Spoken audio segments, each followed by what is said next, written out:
সেইটা ছোট করে মিষ্টি ওই ছোট পিঠা আর ছোট তেল আনি করে পিঠা করে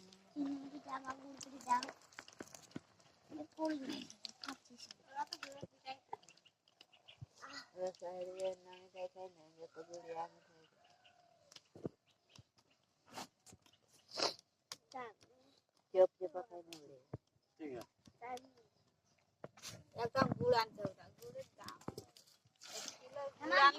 যা খাবেন তাই যা দিবি তাই তোমার দাও না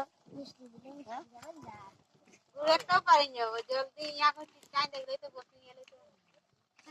গুড়ের